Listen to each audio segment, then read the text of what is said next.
Hi dear students, जैसे कि आपको पता है कि ऑलरेडी चैनल पे जो PYQs हैं वो हम लोग डिस्कस कर ही रहे हैं।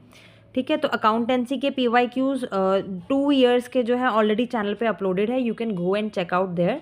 सो in today's class we are going to discuss JKSSB ने FA में जो FA का जो एग्ज़ाम कंडक्ट करवाया था इन 2024 का पेपर है ये।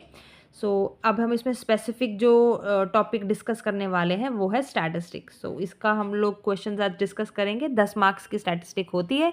क्वेश्चन नंबर 71 से 80 तक रहेंगे इसमें क्वेश्चन। तो इनको हम डिस्कस करते हैं, सॉल्व करेंगे। आप लोग मेरे साथ साथ सॉल्व करना और मेरे को एंड में ज़रूर बताना कि आउट ऑफ 10 आपने कितना स्कोर किया है। तो चलिए शुरू करते हैं हम आज की क्लास को विदाउट वेस्टिंग आवर टाइम। मेरे साथ साथ आपने क्वेश्चंस अटेम्प्ट करने हैं एंड लेट अस सी हमारी प्रैक्टिस कहाँ कहाँ तक कैसे कैसे पहुँच रही है। ठीक है, तो चलिए क्वेश्चन नंबर 71 से शुरुआत करते हैं। 71 क्वेश्चन हमें पूछ रहा है, secondary data is primarily sourced from. Secondary data कहाँ से सोर्स होता है? Original research studies, publicly available databases, personal interviews या लेबॉर्ट्रीज एक्सपेरिमेंट्स। तो पहले तो ज़रा ये समझ लो कि सेकेंडरी डाटा क्या होता है। ये वो डाटा है जो पहले से किसी और ने कलेक्ट किया हुआ हो और हम उसे दोबारा यूज़ नहीं कर रहे हों। मतलब it is not first hand, it is already available data. ठीक है, so let us discuss the options once again. Option A में आपको बोला है original research studies. So original research मतलब रिसर्चर खुद डाटा को कलेक्ट कर रहा है। सो ये होता है primary data. So this option is not correct answer. फिर ऑप्शन बी में आपको बोला है पब्लिकली अवेलेबल डाटाबेस, जैसे census reports, government websites, journals, reports. मतलब डाटा ऑलरेडी कलेक्टेड है और पब्लिश्ड होता है। सो इसे हम सेकेंडरी डाटा कहते हैं and this is the correct answer. ठीक है, but still we will discuss option C and D as well, क्योंकि हमें पता होना चाहिए। ऑप्शन सी में आपको बोला है पर्सनल इंटरव्यूज। सो इंटरव्यू में रिसर्चर खुद क्वेश्चंस पूछता है, फ्रेश डाटा कलेक्ट होता है, इसलिए वो प्राइमरी डाटा होता है। फिर लेबॉर्ट्री एक्सपेरिमेंट्स हैं, यहाँ पर एक्सपेरिमेंट रिसर्चर खुद कंडक्ट करते हैं। ठीक है, तो डाटा न्यू जनरेट होता है, इसलिए ये भी प्राइमरी डाटा है। ठीक है, इसलिए करेक्ट आंसर आपके पास ऑप्शन नंबर बी है। आपने याद रखना है प्राइमरी मतलब first time you are collecting data first time, and secondary मतलब someone else has already collected the data. ठीक है, चलिए नाउ क्वेश्चन नंबर 72। इसमें हमें पूछ रहे हैं what is an example of primary data collection method. Primary data collection method के आपको एग्जांपल्स पूछ रहे हैं यहाँ पे। तो ज़रा एक बार हम लोग लॉक कर लेते हैं कंसेप्ट को। प्राइमरी डाटा क्या है कि रिसर्चर खुद डायरेक्टली डाटा को कलेक्ट करता है। फर्स्ट हैंड डाटा होता है, फ्रेश होता है और ओरिजिनल डाटा भी कहते हैं इसको। ठीक है, अब ज़रा ऑप्शंस को हम लोग डिकोड करते हैं। ऑप्शन ए में बोला है सर्वेइंग एग्जिस्टिंग रिसर्च पेपर्स। सो रिसर्च पेपर्स ऑलरेडी पब्लिश्ड होते हैं, डाटा पहले किसी और ने कलेक्ट किया होता है, बाद में उसे पब्लिश कर देते हैं। ठीक है, तो ये एक सेकेंडरी डाटा का वो है, एग्जांपल है। सो this is not correct.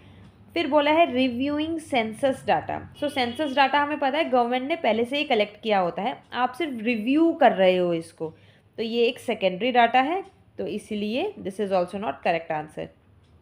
Option C में बोला है एनालाइजिंग हिस्टोरिकल रिकॉर्ड्स।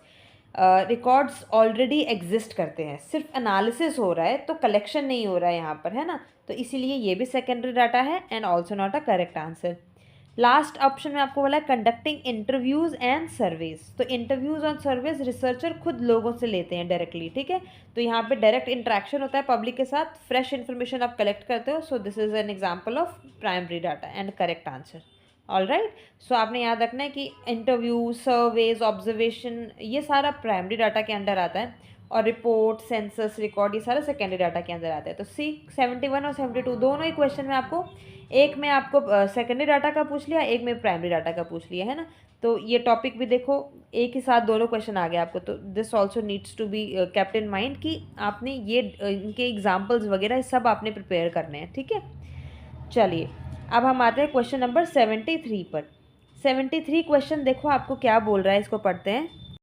आपको बोल रहे हैं consider the following statement regarding questionnaire preparation. So questionnaire preparation के ऊपर यहाँ पर आपको कुछ स्टेटमेंट्स दी हुई हैं। तो बेसिकली यहाँ पर एग्जामिनर ये चेक कर रहा है कि आपको रिसर्च मेथडोलॉजी के बेसिक अंडरस्टैंडिंग है या नहीं है। तो आपको 4 स्टेटमेंट्स दिए हैं, चारों को हम 1 बाय 1 पढ़ते हैं। स्टेटमेंट ए में आपको बोल रहे हैं questionnaires collect data by asking people to respond to different set of questions. सोचो, क्वेश्चनेयर का मतलब ही क्या है? लोगों से क्वेश्चंस पूछना और आंसर लेना। बिल्कुल बेसिक डेफिनेशन है, इसमें कोई कन्फ्यूजन नहीं है। सो स्टेटमेंट ए आपका बिल्कुल करेक्ट है। स्टेटमेंट बी को देखते हैं। The validity and reliability of data you collect and the response rate you achieve depends, किस पे डिपेंड करता है? Largely on the design of your question.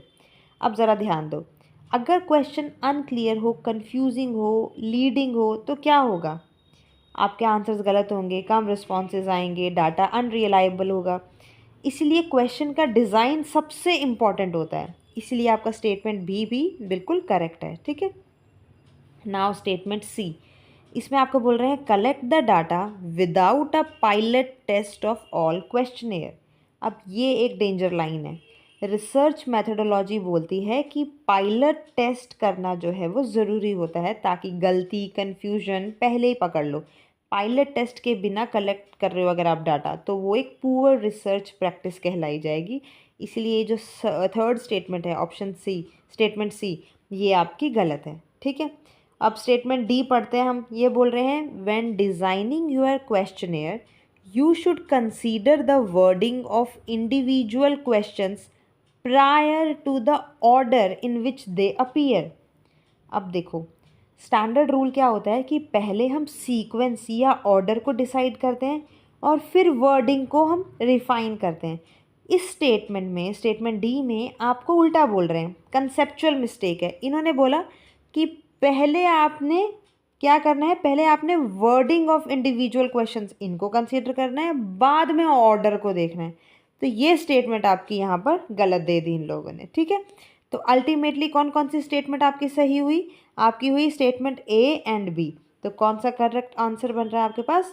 Option number A, ये आपका सही बन रहा है। ठीक है, तो आपने ज़रा ध्यान रखना है कि क्वेश्चनेयर में डिज़ाइन मैटर करता है, पायलट टेस्ट कंपलसरी होता है, और जो आपकी बेसिक डेफिनेशन है वो कभी गलत नहीं होती है। ठीक है, चलिए नाउ क्वेश्चन नंबर 74। इसमें आपको क्या पूछ रहे हैं? Which of the following statements regarding tabulation is false. Tabulation के पॉइंट ऑफ व्यू से आपने बताना है कि कौन सी स्टेटमेंट गलत है। ठीक है, ध्यान रखना है। ऑप्शन ए आपको बोल रहा है tabulation allows for the presentation of complicated data. अब सोचो, जब डाटा बहुत ज़्यादा हो, कॉम्प्लेक्स हो, स्कैटर्ड हो, तो हम क्या करते हैं? टेबल बना देते हैं। टेबल से डाटा सिंपल हो जाता है, रीडेबल हो जाता है ना? तो इसीलिए ये स्टेटमेंट बिल्कुल सही है। टैब्यूलेशन क्या कर रही है? प्रेजेंटेशन दे रही है किसकी? कॉम्प्लिकेटेड डाटा की। अब ऑप्शन नंबर बी देखो, इसको पढ़ते हैं। ऑप्शन बी आपको बोल रहे हैं tabulation is a prerequisite for diagrammatic representation of data. मतलब डायग्राम जैसे कि बार चार्ट है या पाई चार्ट है, ये बनाने से पहले क्या चाहिए होता है? हमें चाहिए होता है ऑर्गेनाइज्ड डाटा। और ऑर्गेनाइज्ड डाटा कहाँ से आता है? टैब्यूलेशन से आता है। तो यही बोल रहा है ना कि टैब्यूलेशन एक प्री रेक्विजिट है किसके लिए? डायग्रामेटिक रिप्रेजेंटेशन ऑफ डाटा के लिए। तो ये बात भी बिल्कुल सही बोल रहे हैं। याद रखना, क्वेश्चन में हमें फॉल्स ढूंढना है। तो ये दोनों स्टेटमेंट अभी सही आई हैं आपके टैब्यूलेशन के फेवर में। अब स्टेटमेंट ऑप्शन नंबर सी आपको यहाँ पर बोल रहे हैं statistical analysis of data necessarily involves tabulation. Statistic में एवरेजेस, परसेंटेजेस, कंपैरिजन सब तब पॉसिबल होते हैं जब डाटा टेबल्स में अरेंज हो। एनालिसिस के लिए टैब्यूलेशन ऑलमोस्ट कंपल्सरी होती है। सो ये स्टेटमेंट भी आपकी बिल्कुल सही है। अब आता है हमारा लास्ट स्टेटमेंट। इसमें आपको बोला है tabulation facilitates comparison between rows and not columns. देखो, ये तो लाइन ही गलत बोल दी इन लोगों ने। टेबल यहाँ पर देखो, एग्जामिनर ने क्या आपको तेज़ लाइन का मॉड्यूलेट करके दिया है। सोचो, टेबल का क्या फ़ायदा होता है? रोज़ और कॉलम्स दोनों के बीच कंपैरिजन। अगर स्टेटमेंट बोल रहा है कि सिर्फ रोज़, उसका कंपैरिजन आसान है, कॉलम्स का कंपैरिजन आसान नहीं है, तो ये तो गलत बात हो गई। कंपैरिजन रोज़ और कॉलम्स दोनों में होता है, सिर्फ रोज़ में थोड़ी होता है। यहाँ पर only rows and not columns बोला है। सो ये स्टेटमेंट आपके बिल्कुल गलत है। अल्टीमेटली आपका सही आंसर क्या बन जाएगा? ऑप्शन नंबर डी बन जाएगा। ठीक है, सो टेबल का असली काम ही होता है रो वाइज और कॉलम वाइज कंपैरिजन करना। तो ये यहाँ पर इन लोगों ने गड़बड़ कर दी, इसलिए गलत हो गया। ठीक है, नाउ क्वेश्चन नंबर 75। अब ये देखो न्यूमेरिकल क्वेश्चन लग रहा है ये मेरे को। यस, 75 क्वेश्चन में बोल रहे हैं 8 randomly selected college students were asked to state the number of hours they slept the previous night। College के बच्चे थे 8 बच्चे थे रैंडमली, उनको पूछा कि number of hours they slept previous night, पिछली रात वो कितने घंटे सोए थे। तो ये रहा डेटा है हमारे पास, इतने इतने घंटे वो सोए थे। आपको क्वेश्चन में क्या बोला गया है, आपको बोल रहे हैं arrange the following values in decreasing order. कहते ये कैलकुलेट करो और जो आंसर आएगा आपने उसको डिक्रीजिंग ऑर्डर में डाल देना है। अब ये में क्या क्या आपने कैलकुलेट करना है, आपने इनका मीन निकालना है, मीडियन निकालना है, मोड निकालना है और नंबर ऑफ रैंडम सैंपल ये निकालना है। ये आंसर निकाल के आपने इनको डिक्रीजिंग ऑर्डर में डाल देना है। ठीक है, अब ज़रा एक बार हम करते हैं क्या, क्योंकि आपको मोड और मीडियन भी निकालना है तो हम सबसे पहले डाटा को रीअरेंज कर देते हैं, असेंडिंग ऑर्डर में डाल देते हैं। ठीक है, तो सबसे छोटा नंबर है हमारे पास 3 और कितनी बार आ रहा है, ये 2 बार आ रहा है। 3 फिर है 4 5 7 7 7, 3 बार 7 है और ये है एक 8। ये है हमारा डाटा। टोटल ऑब्जर्वेशन है हमारे पास 8। ठीक है, अब ज़रा मीन निकालते हैं। मीन निकालने का फॉर्मूला क्या होता है, sum of all observation divided by number of observation. तो सबसे पहले इन सब का सम निकालेंगे मीन फाइंड आउट करने के लिए। तो 3 + 3 + 4 + 5 + 3 × 7 + 8, इन सब का एडिशन आपके पास आ जाएगा 44। डिवाइड किससे करेंगे, 8 से। नंबर ऑफ ऑब्जर्वेशन 8 है ना, तो ये आंसर हमारे पास आ जाएगा 5.5। मीन आ गया हमारे पास। अब इसके बाद हम निकालेंगे मीडियन। मीडियन कैसे निकालते हैं, नंबर ऑफ ऑब्जर्वेशन आपके पास है 8 आपके पास क्या है, एक इवन नंबर है। तो इवन नंबर के केस में हम लोग मीडियन कैसे निकालते हैं, हम मिडल मोस्ट टर्म्स जो होती हैं उनका क्या करते हैं, एवरेज निकाल देते हैं। तो 8 है तो इसलिए आपको मिडिल टर्म जो है 2 आएंगी इवन होने की वजह से, 4 और 5th। तो आप ये देखो 4th टर्म आपकी कौन सी है, 1 2 3 4, 5 है आपकी 4th टर्म और 7th है आपकी 5th टर्म। तो आपका मीडियन क्या हो जाएगा, मीडियन आपका हो जाएगा 5 + 7 डिवाइडेड बाय 2। आंसर आ गया आपके पास 6। ठीक है, ये आ गया आपका मीडियन। अब हम निकालेंगे मोड। मोड कैसे निकालते हैं, जो वैल्यू सबसे ज़्यादा बार रिपीट हो रही है, तो सबसे ज़्यादा बार यहाँ पर 7 आ रहा है, 3 बार रिपीट हो रही है, तो मोड हमारे पास आ गया 7। ठीक है, अब डी ऑप्शन में आपको बोला था नंबर ऑफ रैंडम सैंपल, तो हमारे पास क्वेश्चन में क्लियरली बोला हुआ है कि 8 रैंडम सिलेक्टेड कॉलेज स्टूडेंट्स थे, तो हमारे पास ये ऑप्शन डी में क्या आंसर आ जाएगा, नंबर ऑफ सैंपल हमारे आ गए 8, है ना। अब आपको बोला था क्वेश्चन में आपने इसको डिक्रीजिंग ऑर्डर में कर रहे हैं, तो डिक्रीजिंग ऑर्डर में कैसे करेंगे, सबसे पहले हमारे पास क्या आ जाएगा, सबसे पहले आ जाएगा 8, फिर उसके बाद 7, फिर 6 और फिर 5.5, यही आया ना। अब 8 किसका आंसर था, ऑप्शन डी का, तो यानी डी पहले आएगा। फिर 7 था मोड का, मोड आपका सी था, मतलब सी फिर आएगा उसके बाद। 6 आपका था मीडियन, मीडियन था ऑप्शन बी, और लास्ट में आपका मीन, मीन था ऑप्शन नंबर ए। तो आपके पास सही, आपके पास क्या बन रहा है, ऑप्शन नंबर सी, ये ऑर्डर आपका सही है। ठीक है, सो ध्यान रखना, देखो मीन मीडियन मोड का क्वेश्चन इन लोगों ने पूछ लिया, पर कितने तरीके से पूछा, तो आपने इसमें थोड़ा ज़्यादा एक्टिव रहना है। ठीक है, न्यूमेरिकल्स वाले सेक्शन में। चलिए अब हम बढ़ते हैं क्वेश्चन नंबर 76 की तरफ। 76 क्वेश्चन में आपको पूछ रहे हैं consider the following statements regarding probabilities. Probabilities पे बेस्ड ये स्टेटमेंट है, आपने इनको बताना है। अब ज़रा हम स्टेटमेंट्स को पढ़ते हैं। पीस आपको क्या बोल रहा है, probability can never add up to more than 1। ठीक है, देखो प्रोबेबिलिटी का गोल्डन रूल क्या होता है कि टोटल प्रोबेबिलिटी का समेशन जो है वो मैक्सिमम 1 होता है, 1 से ज़्यादा कभी नहीं होता। सो अब statement number P is correct. Statement क्यों बोल रहा है, probabilities of mutually exclusive events always add up to 1। Mutually exclusive events का मतलब क्या होता है कि इवेंट्स साथ साथ नहीं हो सकते, लेकिन ध्यान दो जब तक इवेंट एक्सक्लूसिव ना हो तब तक सम एक होना ज़रूरी नहीं है। ठीक है, so always add up to 1, ये क्लेम देना गलत है। सो स्टेटमेंट क्यू आपकी रॉन्ग कंसीडर की जाएगी। स्टेटमेंट आर में बोल रहे हैं probabilities can never be zero. So impossible event की प्रोबेबिलिटी क्या होती है? ज़ीरो। सो प्रोबेबिलिटी ज़ीरो हो सकती है। सो स्टेटमेंट आर आपको गलत इन्फॉर्मेशन दे रहा है। नेवर बी ज़ीरो ऐसा नहीं हो सकता। ठीक है, अगर आपने कॉइन को टॉस किया और आपको बोलेंगे नंबर 6 आना चाहिए, तो प्रोबेबिलिटी तो ज़ीरो हुई ना। फिर एस स्टेटमेंट में बोल रहे हैं प्रोबेबिलिटीज़ आर ऑलवेज पॉजिटिव। सो यहाँ पर अगेन आपको ट्रैप में फंसा रहे हैं। बेसिक अंडरस्टैंडिंग आपकी चेक कर रहे हैं। नेगेटिव नहीं हो सकती है प्रोबेबिलिटी, ज़ीरो या पॉजिटिव हो सकती है। सो एग्ज़ाम लैंग्वेज में पॉजिटिव का मतलब लिया जाता है नॉन नेगेटिव। सो इस कंटेक्स्ट में आपका स्टेटमेंट एस जो है ये बिल्कुल सही है। ठीक है, सो अल्टीमेटली आपका स्टेटमेंट पी और एस ये सही होकर आया। क्वेश्चन में आपको यही पूछा है करेक्ट कौन सा है ये बताओ। हो सकता है यहाँ पे इनकरेक्ट भी पूछ लेते, इसीलिए स्टेटमेंट पढ़ना ही बड़े ज़रूरी है। सो पी एंड एस आपका सही है। सो ये आपके पास बन रहा है ऑप्शन नंबर ए में। सो this is the final answer. ठीक है, चलिए नाउ क्वेश्चन नंबर 77। अगेन ये मुझे न्यूमेरिकल क्वेश्चन लग रहा है। यस, 77 क्वेश्चन में आपको पूछ रहे हैं in a class of 100 students, every student must pick exactly one sport to play.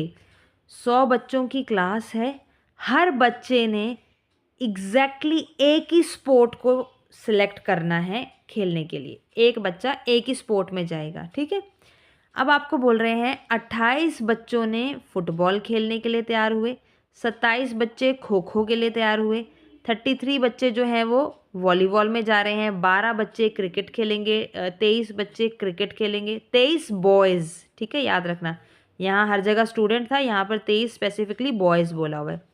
23 boys ने क्रिकेट चूज़ किया, अगेन 13 बॉयज़ ने वॉलीबॉल सेलेक्ट किया।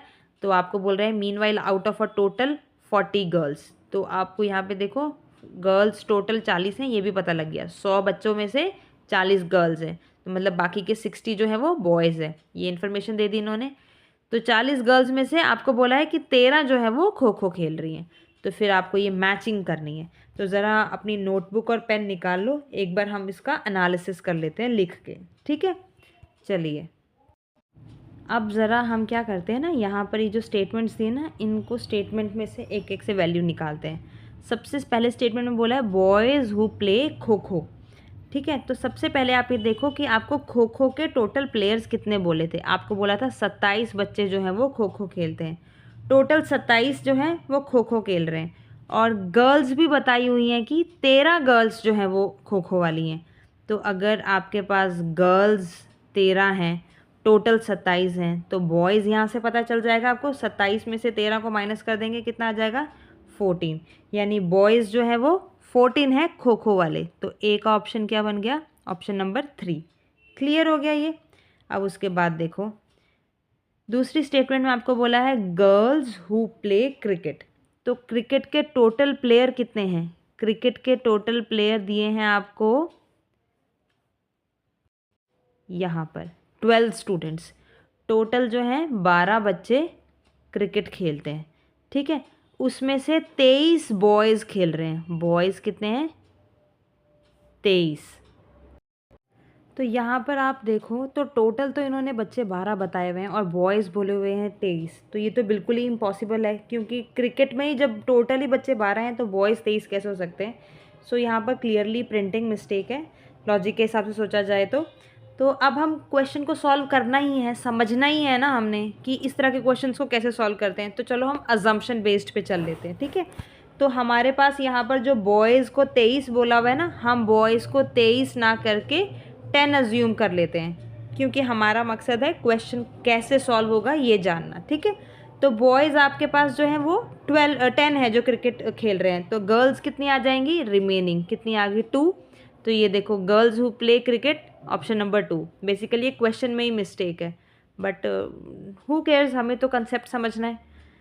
अब नेक्स्ट आपको बोल रहे हैं बॉयज़ हु प्ले क्रिकेट। तो बॉयज़ हु प्ले क्रिकेट का तो हमने 10 पहले से ही अज्यूम किया था ना, तो ये हमने यहाँ पर 10 लगा दिया। ठीक है, इसीलिए अजम्पशन ही 10 रखी थी, क्योंकि यहाँ पर बॉयज़ ही 10 के साथ मैच कर रहा था। ठीक है, फिर हमारे पास फोर्थ स्टेटमेंट में पूछा है total number of boys.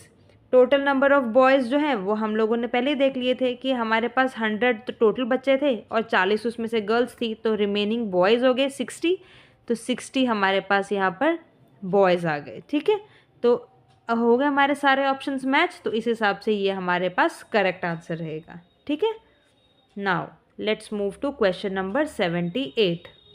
78 question में आपको बोल रहे हैं an economist estimated that a commodity Y has a price index of 10। Y commodity का प्राइस इंडेक्स कितना है? 10। कैलकुलेट कैसे किया है? Calculated for 1993 and base year of 1990। So ये जो प्राइस इंडेक्स 10 आपके पास आया, ये कौन से साल का आया? ये है 1993 का, और बेस ईयर इन्होंने क्या रखा है? 1990 को। और उसके बाद और इन्फॉर्मेशन क्या दी है? And a quantity index of 0.5। Quantity index आया जी 0.5। और ये कब कैलकुलेट किया? ये इन्होंने कैलकुलेट किया है 1990 में, और अब जो इन्होंने बेस ईयर रखा है वो रख दिया 1993 में। तो आप ये समझ रहे हो, आपका प्राइस इंडेक्स जो था 10 जो था, ये इन्होंने निकाला 93 में, और इन्होंने बेस ईयर क्या रखा? बेस ईयर रखा 90 को। फिर उसके बाद इन्होंने क्वांटिटी इंडेक्स जो है ये आपके पास आया 0.5, ये इन्होंने निकाला 1990 में, और अब इन्होंने बेस ईयर रख दिया 93। मतलब यहाँ पे आपके रोल रिवर्स हो गए हैं। अब चलो क्वेश्चन पढ़ते हैं आगे क्या बोल रहे हैं। आपको पूछ रहे हैं what is the Fisher ideal value index for 1993 and the base year should be taken as 1990। मतलब क्वेश्चन में आपको पूछ रहे हैं फिशर आइडियल वैल्यू इंडेक्स आपने निकालना है। कौन से साल का निकालना है? 93 का निकालना है, और बेस ईयर रखना है आपने 1990 को। ठीक है, समझ में आ गया आपको? चलिए अब ज़रा हम शुरू करते हैं। सबसे पहले फिशर आइडियल वैल्यू इंडेक्स का फॉर्मूला याद करो। इसका फॉर्मूला क्या होता है? इसका फॉर्मूला होता है price index multiply by quantity index.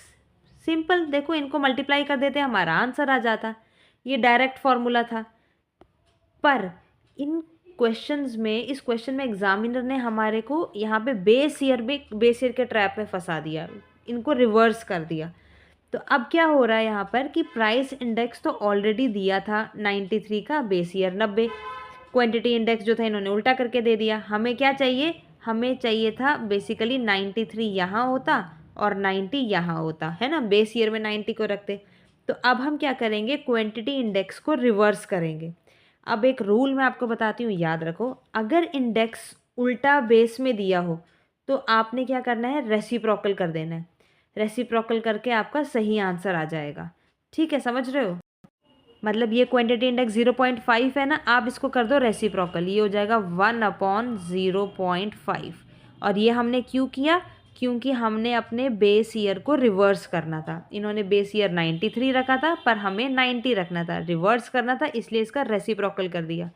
तो 1/0.5 कितना होता है? ये होता है 2, है ना। तो सिंपल, अब आपके पास पी आई भी है और क्यू आई भी है, इन दोनों को मल्टीप्लाई करो। पी आई है आपके पास 10, क्यू आई आपने निकाल दिया इसका रेसिप्रोकल करके 2, तो 2 10s are 20। तो correct answer will be option number C. ठीक है, समझ में आया? तो याद रखना है, एक मेमोरी ट्रिक आपने दिमाग में रखनी है कि जब आपको उल्टा बेस ईयर दिया हो तो आपने रेसिप्रोकल कर देना है। बाकी फिशर वैल्यू इंडेक्स का फॉर्मूला आपको पता था, पी इंटू क्यू होता है। ठीक है, चलिए, फिर भी अगर कोई कन्फ्यूजन आई है आपको इसमें तो मुझे कमेंट कर देना, मैं और अच्छे से आपको एक्सप्लेन करने की कोशिश करूँगी। ठीक है, नाउ क्वेश्चन नंबर 79। इस क्वेश्चन में आपको पूछ रहे हैं one of the feature of census is, census का फीचर आपको पूछ रहे हैं क्या है। ज़रा एक बार क्विकली सेंसस के बेसिक कंसेप्ट को क्लियर करते हैं। सेंसस का मतलब होता है पूरी पॉपुलेशन का कंप्लीट एन्यूमरेशन, एक फिक्स डेट या टाइम पीरियड पे डेटा का कलेक्शन। इसके कुछ स्टैंडर्ड फीचर्स होते हैं जो बुक्स या एग्जाम में बार बार रिपीट होते हैं। क्या कि यूनिवर्सैलिटी होती है, और क्या होता है, पीरियोडिसिटी होती है ना, इंडिविजुअल एन्यूमरेशन होता है। अब ज़रा ऑप्शंस को देखते हैं, इन फीचर्स के बारे में क्या क्या बोल रहे हैं। सबसे पहले बोल रहे हैं डिफाइनिंग बाउंड्रीज। सो बाउंड्रीज डिफाइन करना एडमिनिस्ट्रेशन का काम है, ये सेंसस का फीचर नहीं होता, इसलिए ये तो गलत हो गया ऑप्शन। फिर ऑप्शन नंबर बी में आपको बोल रहे हैं, ये बोल रहे हैं साइमल्टेनिटी।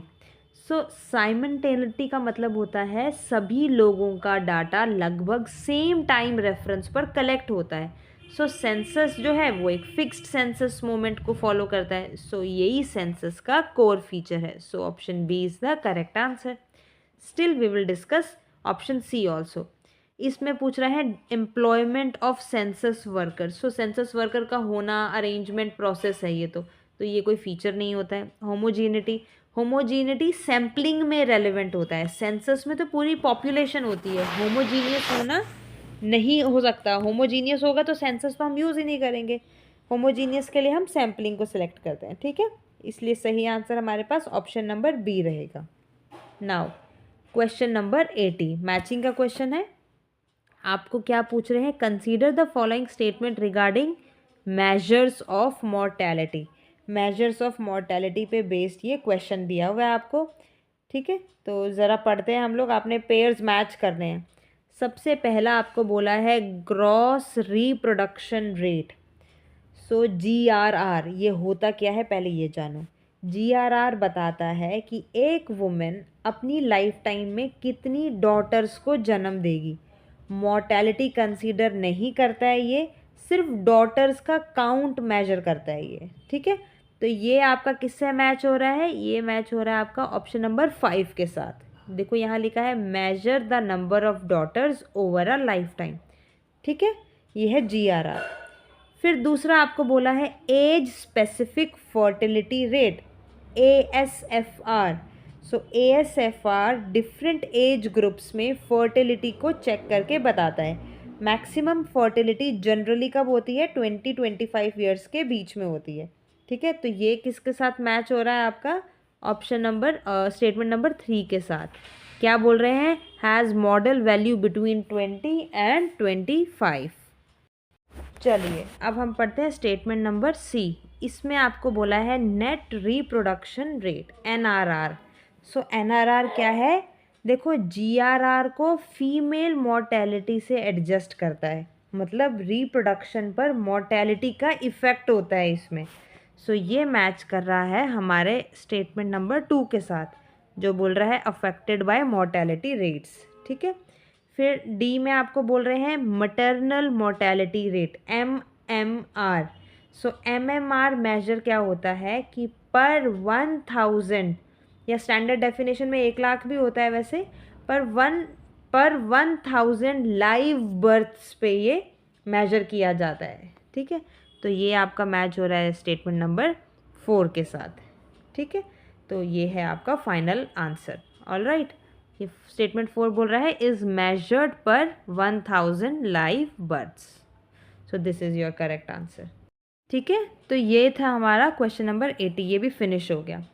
तो जैसा कि हमें पता है जर्नल इकोनॉमिक्स जो हमारी 10 मार्क्स की होती है, तो 10 क्वेश्चन हमारे कंप्लीट हो गए। अब आप मुझे बताओ कि ये आउट ऑफ 10 आपने कितना स्कोर किया, ठीक है। और दूसरी बात ये कि अब हम लोग इस ईयर का हमने 2024 का ये पेपर डिस्कस किया, 2022 का भी हम लोग इकोनॉमिक्स का सेपरेट वीडियो में डिस्कस करेंगे, उसकी भी वीडियो आपको मिल जाएगी कमिंग डेज़ में। फिर स्टैटिस्टिक भी मैं दोनों के PYQs जो है वो भी मैं अपलोड करके चैनल पे डाल दूँगी, ठीक है। तो ज़्यादा से ज़्यादा PYQs हम डिस्कस करेंगे, हमारी प्रैक्टिस जो है वो परफेक्ट हो जाएगी। तो आज की वीडियो में इतना ही, मिलते हैं नेक्स्ट वीडियो में एक नए टॉपिक के साथ। Till then take care and happy learning.